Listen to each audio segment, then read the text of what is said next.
roasted toadstools and a glass of dandelion wine. I'm a laughing gnome and you can't catch me. Welcome to the show. We have quite an exciting episode tonight because I have in the studio quite an unusual guest. I may have to remind you a little bit that it's been quite a few years since this particular star was making hits in the charts, but I have with me here the Laughing Gnome. Greetings.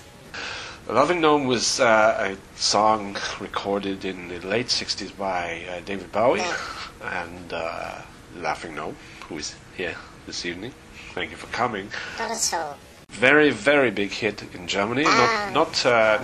Didn't really go very far in America or United Kingdom, but I think very successful in Germany. It was number one for, I think, 82 weeks. Yes, indeed. But first of all, thank you for coming. It's a real pleasure. Lovely to meet you. You are quite a cultural legend over here. So it's been quite a long time, 1967, that the recording was first made. Tell me a bit about the times. I am a little bit too young, not so young, but too young to remember.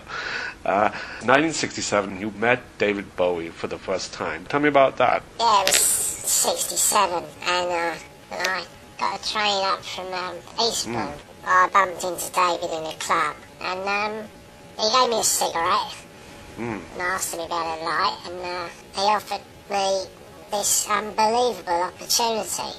I was a young man, I was a young old man, and I had that sort of, I'm a laughing gnome, you don't catch me attitude, and it just seemed like a good idea at the time. It was interesting times. How do you feel about, looking back 41 years now, how do you feel about the time? That fucker ripped me off. Okay, yeah. That's all I can say. I got fuck all out of that song. You had some good times.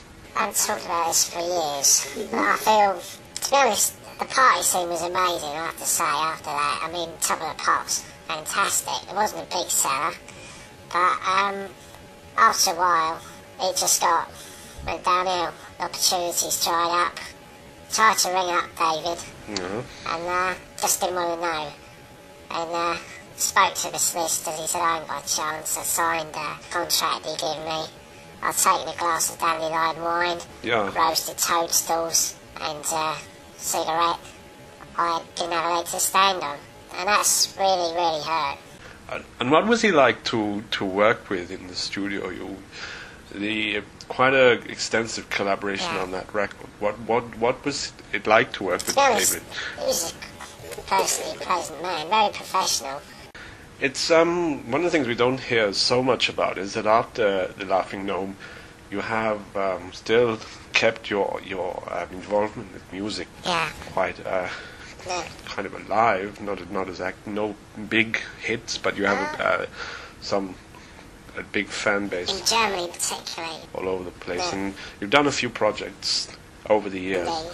One which was a collaboration with Philip Glass. They were adverts for mushrooms. Yeah.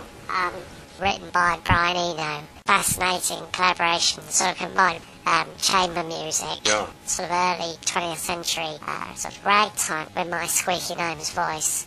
So nostalgia tours also. Children's parties, garden furniture. I tend to get a little bit typecast. And I understand you also, it's not just in music, you've also done some stuff for TV. Yeah, I also had a role in a very short walk-on part in the first Star Wars as a Jawa.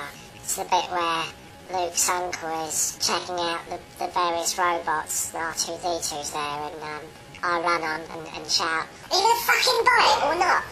I unfortunately ended up on the cutting room floor that can be seen in the extras. Talking of modelling contract, of course, with Gap. Marianne Faithful picked me to that one. The other thing is you've got two children, but now grown up. Does music run in the family? Children, they've chosen to go into different walks of life. Jean is very happy working as a estate agent in Woking. Oh, okay. She's a lovely girl, but she has quite consciously avoided show business. I'm not interested in that at all.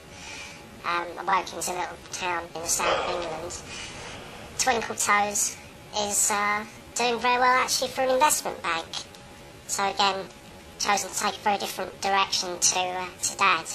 I don't have a lot of contact now with the wife. Do you have much contact with David Bowie anymore? I respect him, but to be honest, when he comes on the radio, or I see him at functions with Imam, it upsets me, and I generally don't try and frequent the same parties. You've been doing some nostalgia tours. This is the sort of, I remember the 60s tours. I did get a bit of work a couple of years ago. We did a cruise for about 2 or 3 weeks.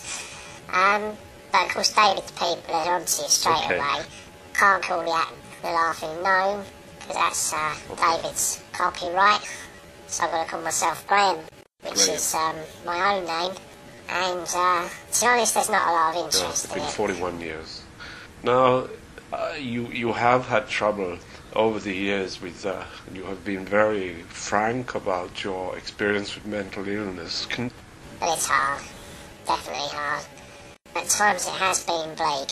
It's been very, very, very, very bleak. And the question is probably that you're asked very often, can you be caught now? You used to sing, I'm the Laughing Gnome, and you can't catch me. Is it possible to catch you, emotionally or physically? You can catch me now, because I got a slip disc a few years ago, so I'm quite slow on my feet.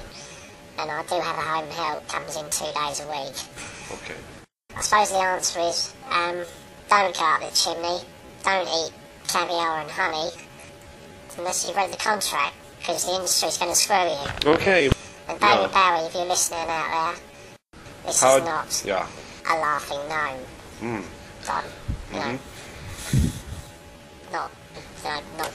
I'm depressed. Thank you for coming in, it's fantastic. Trip down memory lane. Gehen wir ein bisschen weiter, bleiben Sie mit uns bis